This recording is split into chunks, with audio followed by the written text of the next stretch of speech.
Specialty lines exist for a reason. Now at 7, a mental health resource officially gone.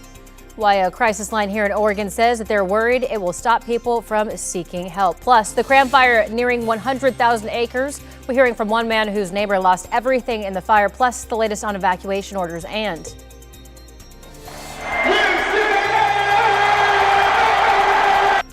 Yeah, Damian Lillard returning to Portland. We'll hear reactions from fans coming back home as your news at sunrise starts right now.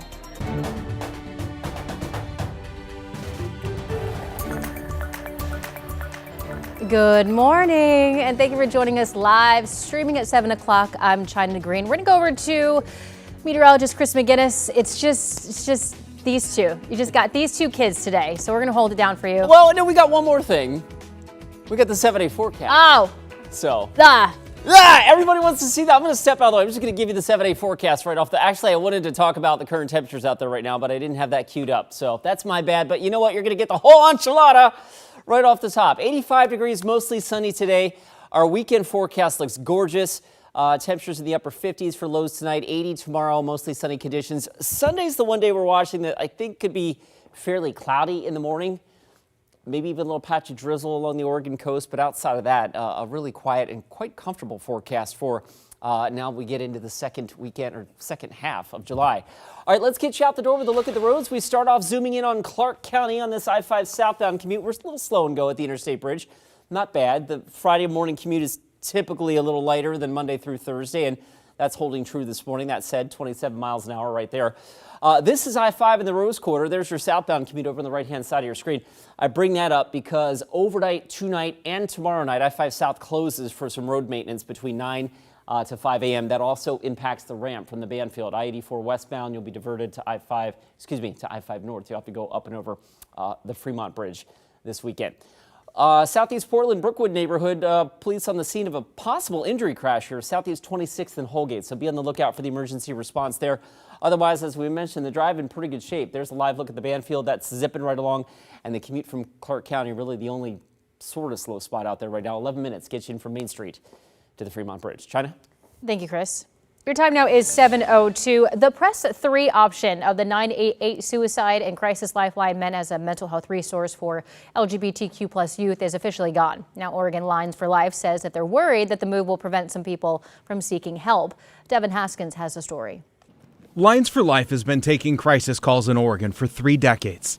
And while they weren't one of the call centers that handled the LGBTQ Press 3 calls, Chief Clinical Officer Greg Border says they're now expecting more of those calls to come their way. Specialty lines exist for a reason. They are there because we want people to know that when you call a specialty line and you're part of that population, that you're going to receive care from people that are trained, that are ready to talk to you. The Press 3 option on 988 connected LGBTQ youth to trained counselors. The federal government removed that option, saying those callers will now be served through the main line. Borders says that change could push some away from calling at all. And so it gives the caller a real sense of confidence to know, like, okay, if I call this line, I'm going to be treated well, they're going to be compassionate.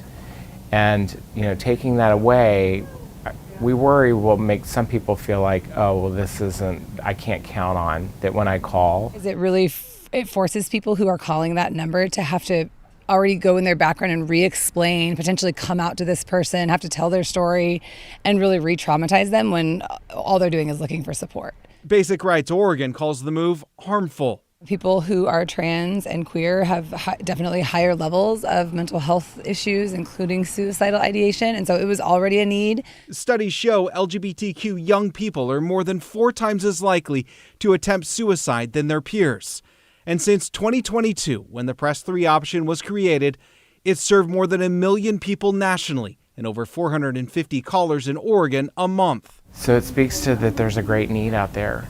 And I think the anonymity of a crisis line works beautifully with the LGBTQ community because it's anonymous, and so you don't have to come out. Now, Lines for Life is urging LGBTQ callers to keep reaching out, saying their team is prepared to listen. When you call, you're likely going to reach us here at Lines for Life, and we've always been ready to take calls from that population. That was Devin Haskins reporting. Even though the option 3 line is no longer available, help is still out there. If you or someone you know is experiencing suicidal thoughts, there's always someone to talk to. Just call 988. In a 216 to 213 vote, the U.S. House passed $9 billion in spending cuts to foreign aid, as well as funding for NPR and PBS. The Senate has already passed the bill. The cuts could impact outlets here in the Northwest, including Oregon Public Broadcasting. According to OPB's website, it receives about 9% of its funding from the Corporation for Public Broadcasting.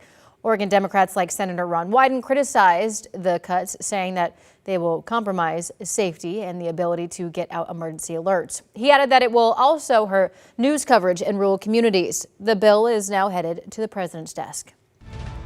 Happening right now, level 3 evacuations near some popular campsites near Mount Hood. The Anvil fire is burning about 3 miles northwest of Timothy Lake. This right here is a time lapse showing that smoke from last night. Officials originally estimated the fire at 5 acres. We are working to find out if it's spread, but sheriff deputies are in the area making sure hikers and campers are cleared out. Now here's a closer look at where it's burned closest to Dinger Lake near the Anvil Lake Trail. A level 3 go now evacuation notice remains in place for a 2-mile radius around Dinger Lake. Meantime, the Cram fire burning northeast of Madras has now burned 91,000 acres. Evacuation notices still stand affecting hundreds of people in both Jefferson and Wasco counties. Firefighters are worried about winds shifting again today and threatening some of the lines that they've already set up. And crews have not released an official estimate of how many properties have been destroyed, but it appears at least one home has been lost. We talked with Kyle Butler, who watched as the flames rushed down the hill towards Jefferson County property. Though his yard was burned, his house was spared. But his neighbor Lynn wasn't as lucky. Flames destroyed her house and everything inside. The memories she'll never get back, the collectibles, everything that she had at that home that, had sentimental value, those will never be replaced, but we can at least help her get back on her feet and get a roof over her head. Kyle has set up a GoFundMe to help her recover. Your time now is 7:07. Now through Sunday, the Oregon Humane Society is offering 50% off all adoption fees for adult pets. The nonprofit says it's hoping to get more pets adopted for free and to free up space for other animals. The Salem location is mostly looking for people to adopt adult cats, and in Portland, they're looking for folks to adopt dogs. They say large dogs are waiting the longest and having the hardest time finding their forever home. Headed over to Chris McGinnis for a look at weather. Do we have a dog of the day? There he is. There's Copper. Copper. This wasn't set up for that shot, was it? Look how sweet and innocent that face is. He came dressed for the occasion too with a tie. I'll step out of the way. You want to see Copper, don't you? Copper is today's dog of the day. Thank you, Shelly Roberts, for sharing your friend with us. If you want to get a proper sunrise shout out to your pooch, here's what you do. You send us an email with your dog's photo and name to Dog of the Day, all one word, Dog of the Day at KGW.com. You do that, and we do the shouting out part. Not too loud. We don't want to scare Copper. Copper is such a cutie. All right, let's get you out the door with a live look from downtown Portland and the tippy top of the Wells Fargo Tower. Our camera pointed south, obviously Mount Hood over here to the left, and et cetera, et cetera. It does look a little hazy out there in the Cascades. A lot of that likely due to the wildfire smoke from the Anvil fire that popped up yesterday on the southeast flank of Mount Hood. 61 degrees last check at PDX. It's sunny right now in downtown. It's cloudy and foggy at the coast. This is the live look from our Chinook Winds Casino Resort camera in Lincoln City. Typically, you can see Cascade head off in the distance, but right now that's kind of fog. Actually, it's a little pointed too far to the left to see it, but you wouldn't be able to see it anyway because it's foggy and cloudy there. Case in point, here's our satellite imagery from earlier this morning. I snapped this before the sun came up, but it does a nice job of pointing out the topography here in the Coast Range. Basically, anything below 1,500 feet here is getting socked in with clouds and fog, and that'll dissolve just like it did yesterday afternoon. Futurecast shows that later on today. Good looking forecast across the state today. It will be sunny or mostly sunny here in Portland. We get a little push of cloud cover overnight tonight, just like last night. It may make its way a little farther up the Columbia River than it did this morning. We go mostly sunny tomorrow. We're waking up to 60 degrees in Beaverton, down to the south, 59 in Salem, Almsville, and Silverton. The plan for today, mostly sunny. How about 85 this afternoon, 80 on Saturday, and the weekend forecast, you know what, for the, third weekend in July, it doesn't get a whole lot better than that. 80 tomorrow, 79 on Sunday. A lot of Pride activities going on this weekend, and that weather couldn't be nicer. Very, very comfortable stuff here over the next couple of days. All right, let's get you out the door with a look at the roads. We start off zooming in on Clark County. About the only slow spot I could find on our map is the drive near the Interstate Bridge. A little slow and go at SR 14. Outside of that, no major issues out there. In the Brooklyn neighborhood, though, watch out for the emergency response around this crash. This is at Southeast 26th and Holgate. There still are a couple of crews on the scene there. The road remains open at this point, as far as we can tell. No major backups around that. I-5 in the Rose Quarter. This will impact you if you're out on the roads late tonight. Road maintenance has southbound I-5 closed near the Moda Center overnight tonight and tomorrow night from 9 to 5. That also means that the ramp from westbound 84, all traffic will head northbound up over the Fremont Bridge. So that's your traffic detour. Right now, the drive times are in check. No major issues out there right now, China. Thank you, Chris. Still to come on Sunrise, Damian Lillard returning to Rip City. Thomas Schultz joins us live in just 2 minutes with all you need to know. Sunrise streaming live at 7 continues right after this. The KGW Plus TV app, streaming 24/7. Local news from the team you trust on your time. Track how the weather will impact your day. Certainly becoming increasingly hazardous. Extended, continuous coverage of breaking news live from the scene. That snowpack is still heavy. Go deeper with in-depth interviews and exclusive reporting. All the local news you need, live or on demand. KGW Plus. Download on your TV and watch for free.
The KGW Plus TV app, streaming 24/7. Local news from the team you trust. Track how the weather will impact your day.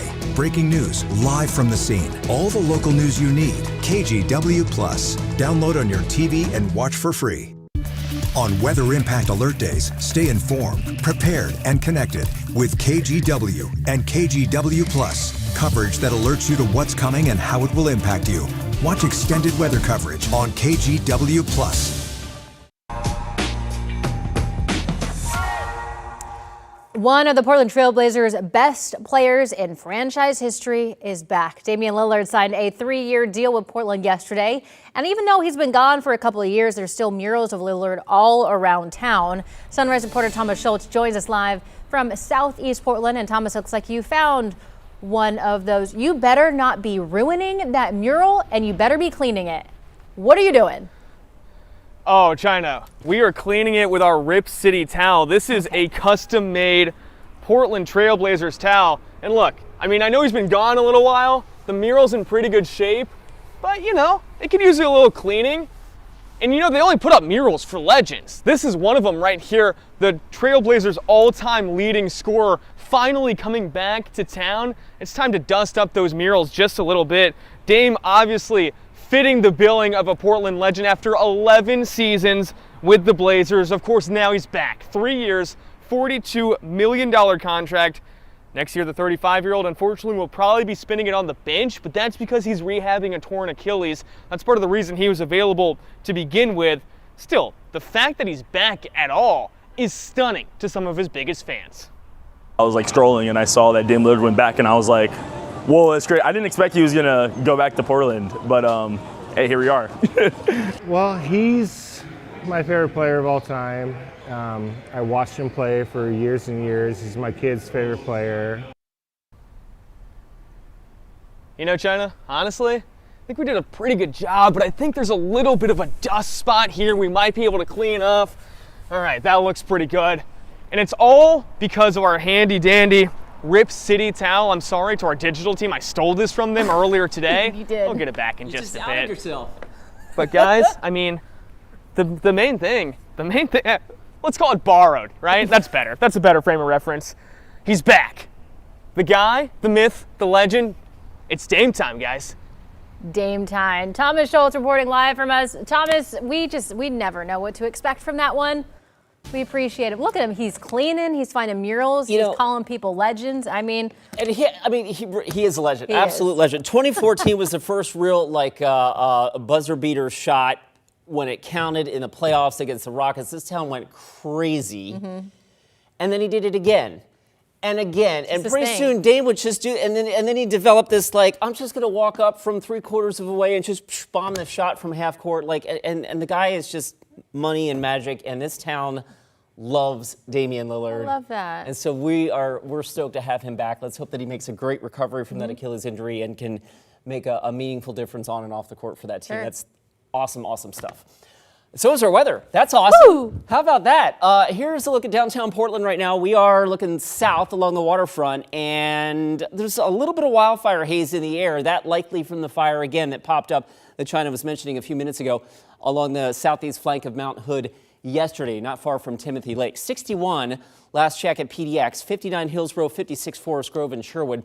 Sitting at 60 degrees. Down to the south, we're in the upper 50s. 59, a popular number. Silverton, who's not 59? Corvallis, you're 52. Dallas, you're 56. Congratulations, you're stepping out of the mold. All right, here's the forecast today. Mid-60s through mid-morning, mid-70s at lunchtime. Portland looking gorgeous today with mostly sunny conditions and highs in the mid-50s. The sun set tonight, by the way, at 8:54 p.m. Let's get a look at the satellite imagery. I captured this before sunup. So this is infrared from NOAA's Goes West satellite. And it does a really nice job of picking up the marine cloud cover. And not much of this is really extending above about 1,500 feet. So you get a really nice feel for the topography of the Coast Range here. I kind of geek out on that. But it's also good to use this as a tool because we can see the encroachment of the clouds up through the mouth of the Columbia towards Kelso, Rainier. That will retreat just like it did yesterday. The downside to the cool down that we're enjoying on the west side of the state is with that comes west wind gusting through the gorge and usually on the east side of the Cascades. And for that reason, the red flag warning continues for high increased fire danger in that part of the region, specifically through the Columbia Basin. The west winds will be very gusty today. You'll see that on Futurecast. Our modeling is suggesting west winds gusting through Sherman and Gilliam counties on the order of 40 miles an hour later today. And what that basically means is obviously we know the landscape is tinder dry. Anything that could throw a spark could create a fire. And if that were to happen in these conditions with gusty winds, fires can get going very, very quickly. So just obviously this should go without saying, but be very, very careful out there. We see the wildfire smoke and haze in the distance from our Dalles camera. Usually we've got a really nice clear view of Mount Hood, but again, with the fire that popped up yesterday, there's some haze around that. And the wind is now beginning to pick up in the Dalles at 7 miles an hour. It'll be a breezy day through the East Gorge, west winds 15 to 25. The Dalles a bit cooler today than where you've been, around 90 degrees. Back to the Cram fire. There it is, that big bullseye and that smoke plume in eastern Jefferson County. That will continue pushing east through Crook and Wheeler and Grant County. So you folks out towards Baker City and Wallowa and Enterprise and Mitchell, you'll see the smoke in the air, as you will in the Madras area. Hot and dry, 92 for Madras Bend, topping out at 92 as well. And eastern Oregon in the low 90s today. LeGrand gets up to about 90 degrees. All right, let's switch gears from that. We take it to the Oregon coast. We're socked in with clouds this morning, as we have been the last couple of mornings. The clouds will lift, and we should see temperatures in the mid-60s. Pacific City and Astoria looking good this afternoon. The sun is out over the valley.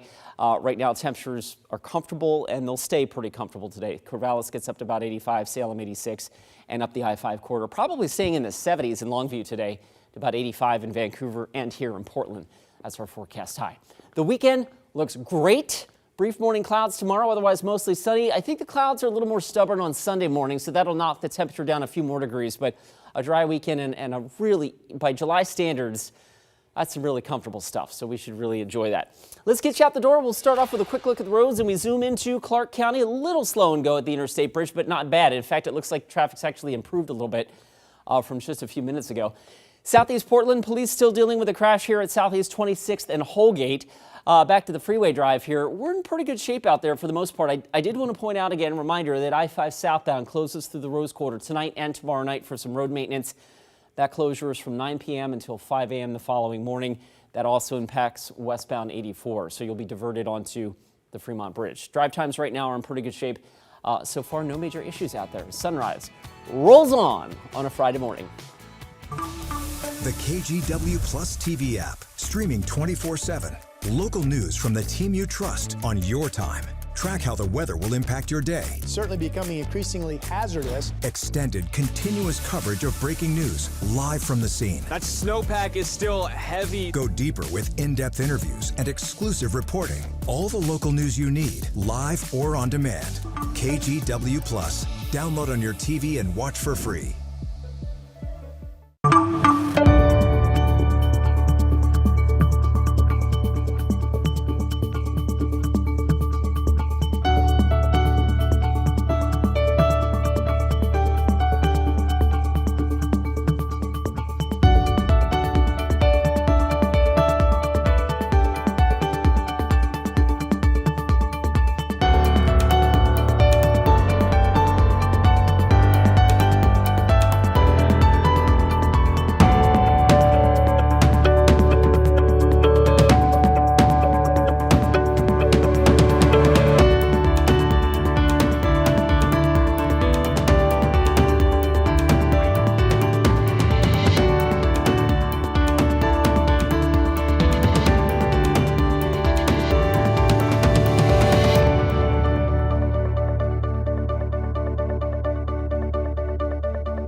On Weather Impact Alert Days, stay informed, prepared, and connected with KGW and KGW Plus. Coverage that alerts you to what's coming and how it will impact you.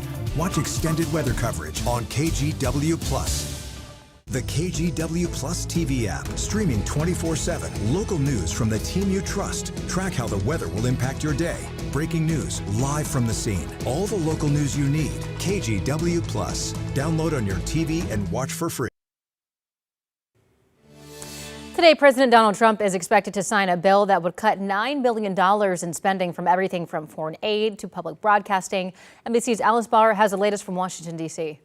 The resolution is adopted. New overnight, the House giving final passage to a bill that claws back $9 billion in spending Congress had already approved. We thought it was a waste of taxpayer funds. We're going to downsize the scope of government. Speaker Johnson calling it the first of multiple efforts to cancel already approved funding, something that is rarely done. This time targeting $8 billion in foreign aid, including global health, and $1.1 billion from public broadcasting. NPR and PBS, long sought cuts by many Republicans, though 2 GOP members joined all Democrats opposing the bill in the House and 2 in the Senate. It was basically an effort, a partisan effort to undo the bipartisan work that we had done. I'm very concerned about what the impact will be on the emergency alert system in states like Maine.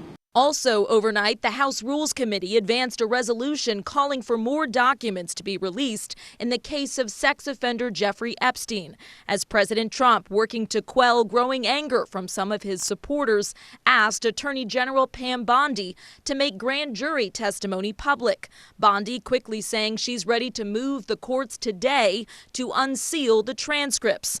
All that as the White House revealed a new diagnosis for President Trump, chronic venous insufficiency. A benign and common condition, particularly in individuals over the age of 70. The news coming after images of apparent swelling in the president's ankles and bruising on his hands drew attention. The administration noting there are no signs of more serious health concerns. In Washington, Alice Barr, NBC News. Now to your morning rush. A federal court has ruled that President Trump illegally fired FTC Commissioner Rebecca Kelly Slaughter. A judge ruled Thursday that Slaughter's firing was unlawful, saying that the firing violated a longstanding law that says commissioners can't be removed without cause. The FDA says Juul Labs can keep selling its e-cigarettes and refill cartridges. FDA regulators say Juul studies show its e-cigarettes are less harmful for adult smokers. Juul is now one of 2 U.S. companies authorized to sell menthol-flavored vapes. And the UK may soon let 16 and 17-year-olds vote, and a major shift in the country's election laws. The government says it's right and fair since teens work, pay taxes, and serve in the military. Scotland and Wales already allow voting at 16. The plan would also expand voter ID options, including digital ID and bank cards. The proposal still needs Parliament's approval. And that's your Morning Rush. Amid the federal debate on how to address immigration, one legal expert says long-term solutions are being held up by a split Congress. KGW's Tim Gordon recently sat down with 2 experts for Straight Talk. During their conversation, he asked Juliet Strump, the professor at Lewis and Clark College who specializes in immigration and criminal law, what an effective long-term solution to immigration might look like. She said partisan differences in Congress are holding up potential solutions that were previously part of the regular legislative process. Our immigration law is not broken, but it does need a reboot. It needs an immigration law 2.0. And some of that might be as easy as, for example, regularizing status. We used to do that historically just every once in a while. It was just part of our legislative process. But Congress has been deadlocked on immigration. In their conversation, they also discussed changes in national opinions on immigration and the tactics employed by the Trump administration to enforce immigration policies. You can watch the full episode of Straight Talk right here on KGW tomorrow and Sunday night at 6:30, Monday at 7, or anytime on our free TV app, KGW+. So we knew if anyone could make it out, it would be him. Coming up in our next half hour, the search for a missing hiker called off after he managed to find his way back to his car and drive himself home. Plus, solar-powered cars one step closer to becoming a reality. A look at that, plus some of your other consumer headlines when Sunrise streaming live at 7 continues. KGW Plus TV app, streaming 24/7. Local news from the team you trust. Track how the weather will impact your day. Breaking news live from the scene. All the local news you need. KGW Plus. Download on your TV and watch for free. On Weather Impact Alert Days, stay informed, prepared, and connected with KGW and KGW Plus. Coverage that alerts you to what's coming and how it will impact you. Watch extended weather coverage on KGW Plus.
We have now issued a weather impact alert. We could expect conditions in some parts of our area to change drastically pretty soon, right? And very quickly, yes.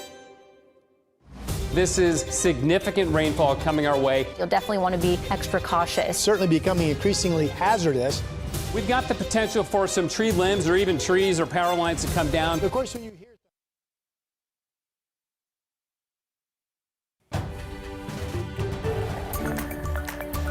We are coming up on 7:29 on your Friday morning drive. A live look at the commute out of Clark County. It has already improved. The end of the line, there is no line. Right now, we are zipping right along and pretty close to the speed limit clip on that side of town. Door number 2 takes us to the Banfield. Westbound 84 looks pretty good. Coming in from 82nd Avenue, that's about a 10-minute drive or less to get you in from the Gateway District. And we are riding the brakes a little bit coming down the hill from the Sunset, or from the zoo, I should say, into the tunnel. But other than that, no major freeway trouble out there just yet, so we're happy to share that with you on a Friday morning that is bright and sunny. Bring the sunglasses for sure. There's a live look from our Wells Fargo sky camera. 61 degrees at PDX. It's 61 in Tigard as well. We'll slide down to the south, upper 50s to around 60, pretty common. Aurora and Canby, 60 and 62 respectively. and Salem sits at 59. All right, the plan for today has us in the mid-70s with a mostly sunny sky at lunchtime. Enjoy, right? 84, maybe 85 this afternoon. Whoops, don't know how that got in there. I want to show you the fact that our weekend forecast remains dry and comfortably cool in the upper 70s on Sunday.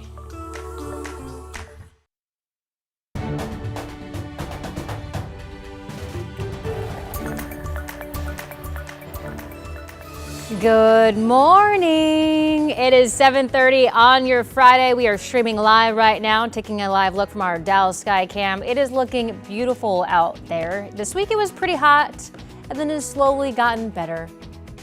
One of the things you can see in that Dallas camera is kind of interesting is a little bit of the haze from that wildfire that popped up on the east side of Mountain Hood. If you're look real closely there. So we are obviously, and that's in the news here. We'll talk more about that coming up in a bit. Yeah. But otherwise a pretty quiet morning out there and a nice weekend. Let's get you out the door with a look at your Wells Fargo sky camera from downtown Portland. It is bright and sunny to start our Friday morning, just the way we like it. 61 degrees. Last check in PDX with a light north breeze out there. Elsewhere, waking up to temperatures in the upper 50s in Hillsborough. Vancouver checking in with 60. Battleground, good morning to you folks in Clark County at 58. And down to the south we go. 59, a popular number. Kaiser, Salem, Almsville, 59, 57 in Albany, and Corvallis, one of the cooler spots right now at 52. The plan for Friday has us in the mid-60s as we get into the 9 o'clock hour, and then mid-70s for lunchtime. So really comfortable stuff out there. And maybe a few high, thin clouds scooting through the region late this afternoon. Otherwise, a good-looking day. I've got Portland topping out at about 85 this afternoon, so even a smidge cooler than where we were yesterday. Let's get you out the door with a live look at the roads. That is the Sunset. We're riding the brakes a little bit coming down the hill from the zoo into the Vista Ridge Tunnel, but not bad.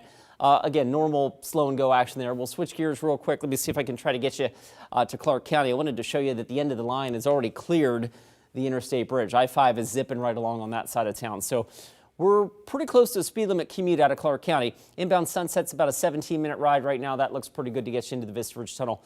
I do want to point out this. Overnight tonight, I-5 through the Rose Quarter, southbound I-5 will close both tonight and tomorrow night for some road maintenance.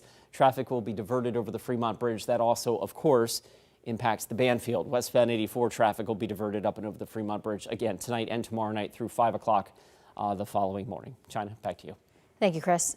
A Gresham mountain biker is recovering in the hospital after he went missing near Mount Hood for nearly a week. His friends say he fell ill not only from being stuck in the backwoods for days, but because he had to drink stream water. Emma McCarty brings us more on how he managed to make it out. After days out on the trails in the Mount Hood National Forest, of course we were fearful, of course we were scared, but we also had a lot of hope. Rescue teams called off the search when Ralph Sawyer walked out of the woods, found his bike, his car, and then drove himself home to Gresham. So we knew if anyone could make it out, it would be him. Longtime friends of the 52-year-old told reporters Sawyer left for a cycling trip Friday morning, and family began to worry when he didn't come home that evening. I think it's fair to say that as the week went on, you start to be a little discouraged and confused on why you can't find him. So, but when we got the call today that he had driven home, I think there was shock as well as, of course. The mission to find him spanned multiple agencies over multiple days near Trillium Lake. Well, I certainly know it way better than I did before. There are a lot of trails where there's rocks and potholes. From their understanding, Sawyer stowed his mountain bike at a trailhead before hiking in, lost his footing, and then couldn't get back to the path. Up was not an option, so he knew if he followed the stream, it would eventually come out on Still Creek. After a long 5 days filled with well wishes and community support, those closest to the Sawyer family say they're relieved and grateful. I couldn't believe that after all this searching and all this, confused feelings and not knowing what was going to happen, that this is a positive outcome. It was so incredible. And Ralph is a survivor. My God, he's a survivor. Yeah. Thank you to everyone for sticking with us for this time. We really appreciate it. Alma McCarty, KGW News. We're hearing from rescuers who helped save a Washington fisherman who got stuck in a swamp in Olympia for 6 hours. The 65-year-old fisherman somehow lost control of his boat and ended up stuck in the wetlands about 3 miles south of Olympia. Firefighters were able to reach him, but they couldn't get him out. That's when they called the Coast Guard crew from the air station in Astoria, who helped lift him to safety. As soon as he disconnected from the hook, he sunk down into the swamp up to his waist and had to pull himself out of the mud and army crawl about 20 yards to this individual. Crews say he was suffering from hypothermia. No word on his current condition. Police have arrested a suspect they say randomly attacked a man on a Max platform near the convention center. 30-year-old Jordan Christ is facing an assault charge after police say he punched the man in the head yesterday morning. The victim is in the hospital with life-threatening injuries. Northeast Holiday Street near the convention center was shut down for several hours while police investigated. Whenever we have a crime that involves our transit system, that adds to our level of concern because we know it's a system that a lot of people use, and we want to make sure that everyone feels safe using transit. Police don't believe the suspect knew the victim. So far, there's no word on what may have led to the assault. And today is the start of the Cathedral Park Jazz Festival, and head of the event in St. John's Man is raising concerns about nearby homeless camp along the banks of the Willamette. KGW John Adams has the story. The man we spoke with says he's been reporting this camp to the city of Portland for well over a year and wants it to be cleaned up before someone gets seriously hurt. Cathedral Park, under the St. John's Bridge on the banks of the Willamette, is a place of enjoyment for many in the area. But one local resident says a nearby homeless camp is a cause for concern. Just beyond the pier here, you have a situation that's become unsafe, I'd say, for most people. Ichmet Ziba jogs on the beach that extends from the park. He says he was running on the beach less than 2 months ago when he was chased by 2 dogs from one of the camps. Both of them actually came towards me, and one of them actually latched onto my arm. Ziba wasn't injured in the attack and reported the incident to the city of Portland and County Animal Control. He says the dogs chased him again a few weeks later. Ziba wants to see the city step in to remove the camps from the beach. I don't think the solution is to just allow this to happen. I mean, I've been reporting this for a year and a half now, and it's only gotten worse. A lot of people will be coming to the park for the Cathedral Park Jazz Festival this weekend. You can't see this camp from the park, but organizers say for anyone concerned, they'll have both private and park security in place all weekend. I think it's very safe, and I wouldn't hesitate to come. It's a huge crowd. But, probably best to leave your animals at home. Ziba just wants people to be able to enjoy the area without fear of being attacked. Normal people aren't able to just enjoy the beach, like the beautiful gem that this beach is.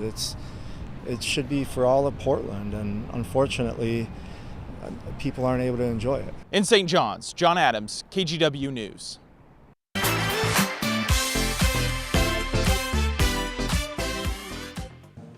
Portland Pride is this weekend. There are several Pride events happening around the city, including the Pride Waterfront Festival and Parade. The festival is happening Saturday and Sunday at Waterfront Park. The parade kicks off Sunday morning at 11 in the North Park blocks and ends on Nato Parkway near the waterfront.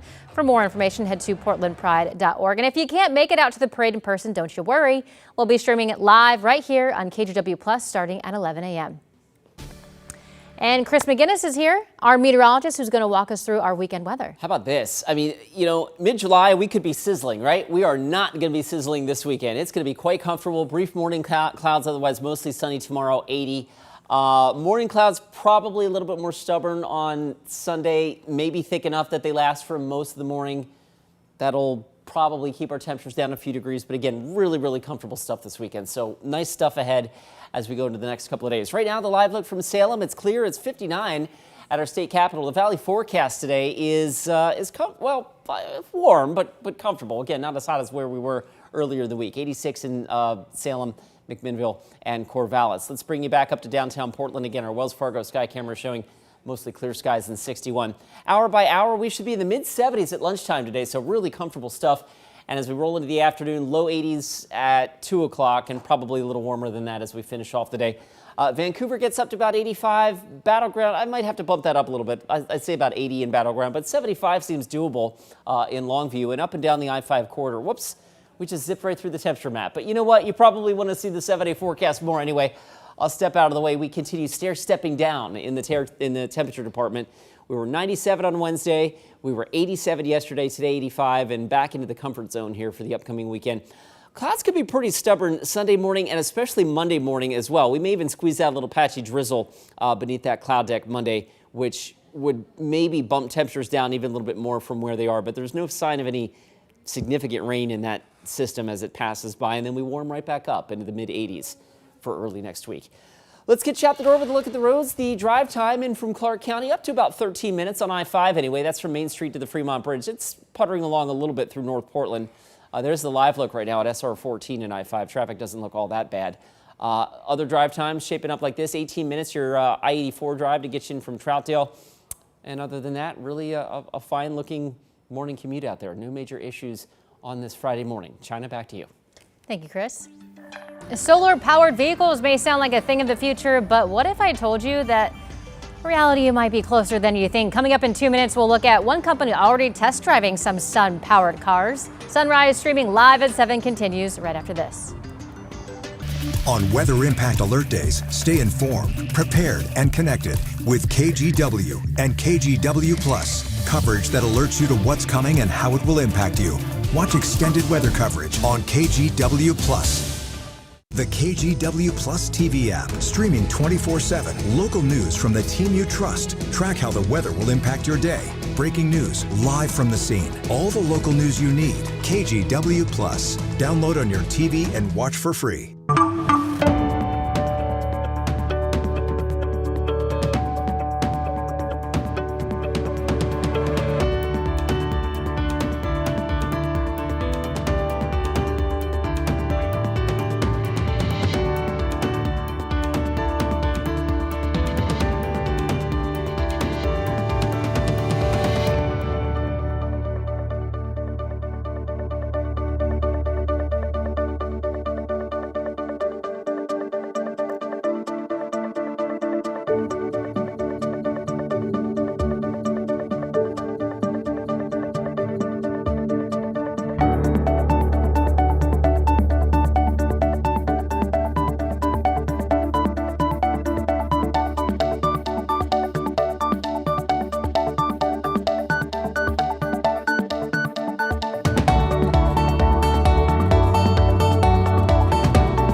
Issued a weather impact alert. We could expect conditions in some parts of our area to change drastically pretty soon, right? And very quickly, yes.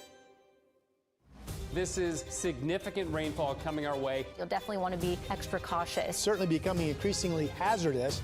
We've got the potential for some tree limbs or even trees or power lines to come down. Of course, when you hear thunder, it's always best to take cover. On Weather Impact Alert Days, stream extended coverage on KGW Plus.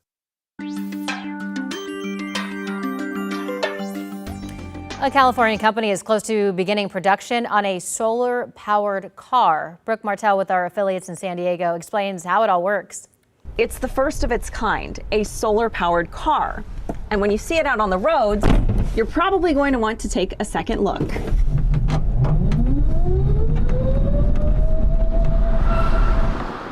It looks like a spaceship out of a sci-fi movie. Well, the vehicle looks more like a fish than a box.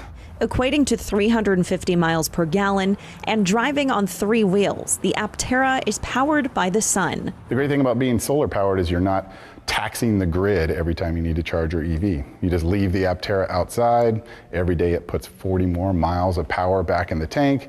And if you only drive 30 miles a day, technically you would never have to plug your Aptera in. Chris Anthony is the CEO of Aptera. He describes the build like a Formula One race car that is technically a motorcycle with its 3 wheels outside of the body and an aerodynamic design for more efficiency. The solar on this vehicle only adds about 8 pounds of weight to the vehicle. It's very, very lightweight. And you would think that something that's so flexible is plastic, but it's actually glass. Then there's the body of the car, made of carbon fiber and incredibly lightweight. And it's made of only 6 parts. There's a tub, there's a roof spider, there's a cap, and there's 2 sides. As California moves towards a goal of more electric vehicles on the road, Anthony says these sun-powered vehicles won't tax the grid, but align with California's clean air goals. But Aptera is grid agnostic. It doesn't need to charge from the grid. You can just leave it outside. And when it does, it just takes a trickle of the power that a regular EV would. If you're wondering why you haven't seen these out on the roads yet, it's because these are validation vehicles that are used for testing and calibration. So that's the process we're in now. Every day the vehicle's out driving, testing, going through software tests and firmware tests and hardening the hardware. But that doesn't mean there hasn't been interest. The company's crowdfunding has gathered over 20,000 investors and is working towards more production funding. Yeah, Aptera has over 50,000 reservations now, and we're hoping, to deliver those very quickly, but realistically it'll take us a couple years to just fill that initial backlog. Thousands of drivers from 115 countries who are waiting to get behind the wheel of this solar-powered car. But it's better for the environment, it's better for the world, we think it's better for transportation in general. Now to look at your consumer headlines. Peacock is raising prices next week and launching a new lower cost plan. So starting July 23rd, the premium plan goes up $3 to $10.99 and Premium Plus will be $16.99. A new select tier with current NBC and Bravo shows will cost $7.99 a month. OpenAI is adding a new feature to ChatGPT that lets it act more like a personal assistant. Users can now ask complex questions like finding an outfit and booking a hotel for a wedding. OpenAI says that there are limits, though. The tool has restricted data access and users still need to review tasks like sending emails. And it wouldn't be summer without Shark Week. The Discovery Channel's fan favorite event kicks off Sunday in its 37th year now. This year features 20 hours of new shows, including Dancing with the Sharks, Franken Shark, and How to Survive a Shark Attack. Last year, over 25 million people tuned in for the first lineup, the full lineup. Visit sharkweek.com. Were you ever a Shark Week guy? I'm fascinated and terrified at the same time by sharks. Yeah, You have no fascination. No, both. It scares me, but no fascination. No. At different weeks, we were both in the same vicinity of Florida, right? The Panhandle. Did you go to the water there? I went to. I ankles deep. Yeah. Yeah. I'm actually. I have a fear of water, like an actual fear of water. So I typically don't go past. But that's not even including the possibility of sharks. Yeah. So we were there a couple weeks ago, and the beachgoers were like, "Oh yeah, you see them out there. There they are. There's little purple flags or whatever. Purple. Dangerous sea life. Could be anything from jellyfish to sharks. Yeah. It's going to be a no for me. I'll pass. There were sharks. I'll just tan. Yeah. All right. Speaking of vitamin D, you're going to get a lot of that today. Lather up in the sunscreen, right? As we do all summer long here in the Northwest. It's bright, it's sunny, it's gorgeous out there right now. It's 61 last check at PDX. Elsewhere, 59 in Hillsborough, 63 King City. Big perspective across the state. The Dow's one of the warmer spots on this map anyway. Check it in with 71 degrees at last report. All right, the hour-by-hour forecast here, walking you through the middle morning here. Mid-60s at 9 o'clock, upper 60s and low 70s by 11. And lunchtime, if you're going to be doing a little lunch al fresco here, it's going to be a gorgeous midday. 75, just comfortable stuff with sunshine out there. Now that we've got the light of day, the visible satellite imagery really picking up where the nooks and crannies are in the coast range there with the marine layer and the cloud cover that has made its way up to the Rainier and Longview area, but not much farther inland. This will get more of a push tomorrow night, or I should say tonight and tomorrow night. In fact, Sunday morning is probably a day where we'll wake up to significant cloud cover in the Willamette Valley that will once again retreat. Futurecast shows the clouds at the coast burning off a little bit. We will see some high, thin clouds pass overhead, but not much to filter out the sun today. It should be a good-looking day today. Tomorrow, same story, mostly sunny.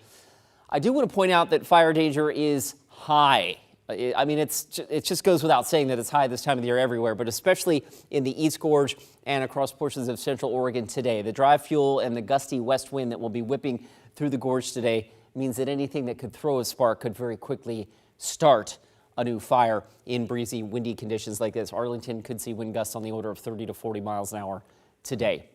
Switching gears and showing you that camera right now from the Dalles. Remember, we did have a fire pop up in the Mount Hood National Forest late yesterday afternoon, and I think you're seeing some of the residue of that, the smoke that is hazing out Mount Hood from the Dalles camera here. This is atop Oregon's Veterans Home.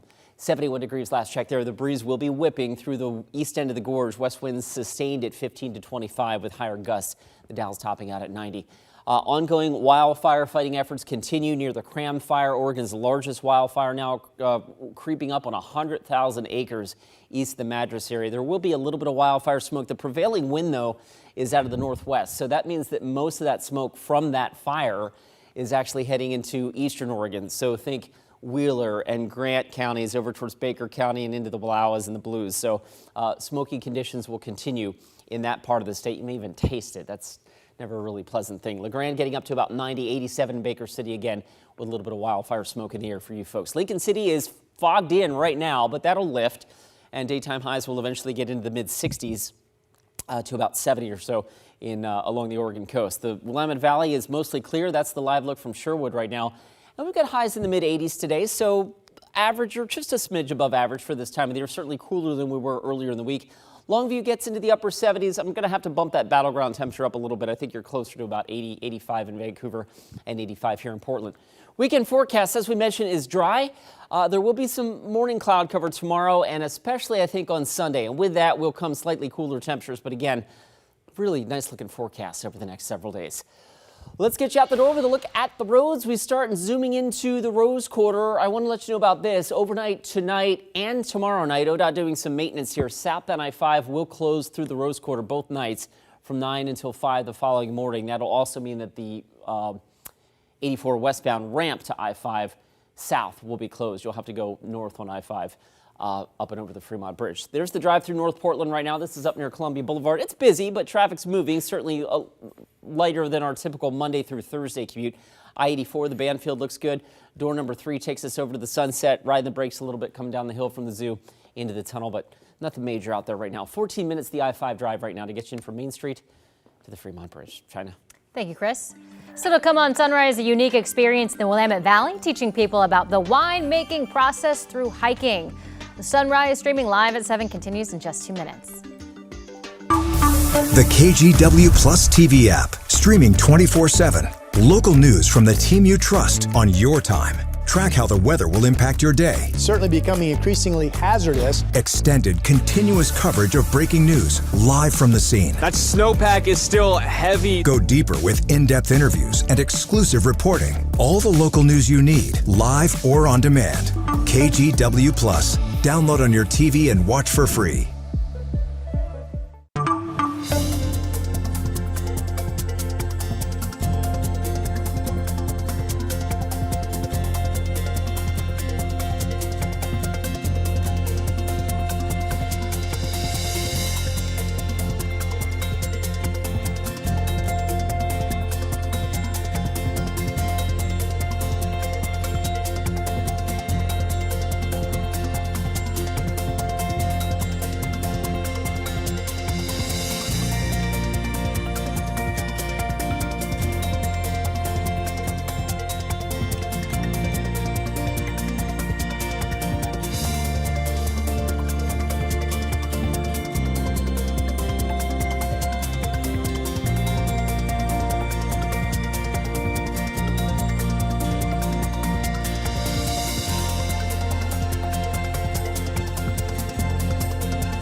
We have now issued a weather impact alert. We could expect conditions in some parts of our area to change drastically pretty soon, right? And very quickly, yeah.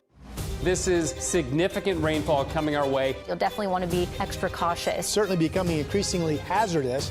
We've got the potential for some tree limbs or even trees or power lines to come down. Of course, when you hear thunder, it's always best to take cover.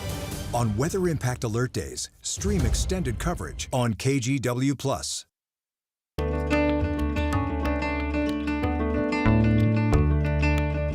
It is time for us to get out there, and this morning we're heading to Oregon's wine country and Willamette Valley. But this tasting starts with a trek. John Goodwin explains. Just west of Salem, among the hills of the Willamette Valley, this wine experience begins with a hike. Thank you for coming out. Let's get walking. Once a month at Van Duzer Vineyards, winemaker Eric Masevich gets to combine his two loves. I just love hiking. I love being outdoors. You know, that's been a huge part of my life. So I like to take people and share that with them. This is what we call our original homestead planting. This vineyard hike started as Eric's idea. A walk through various blocks connecting visitors to the land of the Van Duzer AVA and its history. Well, I think the soil profiles were really interesting to me in terms of kind of the ocean soils, and then you had the Missoula flood. The cracks are much bigger down here. And the reason for that is because when the floods came through, obviously they kicked up a bunch of dirt. Leslie Harvey is visiting family from Boise, Idaho. Hiking through the grapes is a way to take in the entire process of winemaking. This is beautiful. It's a way to spend time with family, meet new people. So it was really fun. So this is Chardonnay, so I thought we'd go take a look at this block here. The hike covers about a mile with plenty of stops to ask questions and soak in the view. It was fun to be able to walk in the vineyards and ask questions not only about the grapes, but about the history of the land. We'll head up the steep part. We saved the hard part for last, so that, when you get into the cool cellar, it'll feel really nice. After the climb comes the reward, a tasting curated from the very blocks you just walked through. And you get to actually taste it out of the barrel as soon as the tour is done, so all that information's fresh in your mind, and you get to taste it and really feel it. It's an immersive way to connect the land to the wine and to the people who make it. I love talking about what we do, and it's a good opportunity for me to, share our work and our passion with people on a pretty, one-on-one or small groups experience. And for guests like Leslie, it's about more than the pour. And what Eric did for us today was really share his knowledge and passion for not just this area, but his experience in other areas, and it was delightful. You could say the wine has legs, and so do the visitors who've earned the taste. With beautiful days like today, why not? What could go wrong? Everyone feels better after exercise. In Dallas, I'm John Goodwin. Let's get out there. Coming up at 8, KGW Sunrise continues live on KGW Plus with the latest on 2 wildfires forcing evacuations in our region. Plus, we're heading back out live to Sunrise reporter Thomas Schultz, who is in southeast Portland because Damian Lillard is returning to Rip City. Meantime, there's a new art show at Portland State that shows a fresh perspective on art. It's titled Tell Blank Hi From Me. It features 27 artists who have autism and intellectual developmental disabilities. We talked to, they said that the exhibit makes space for voices whose perspectives have long been marginalized. People hear, oh, neurodiverse artists, maybe they have a preconceived notion. But I hope that this exhibit really shows the really broad experiences and backgrounds and perspectives and artistic styles of artists who identify as neurodiverse. The free exhibit runs now through August 28th at Portland State's Lippman and White Gallery.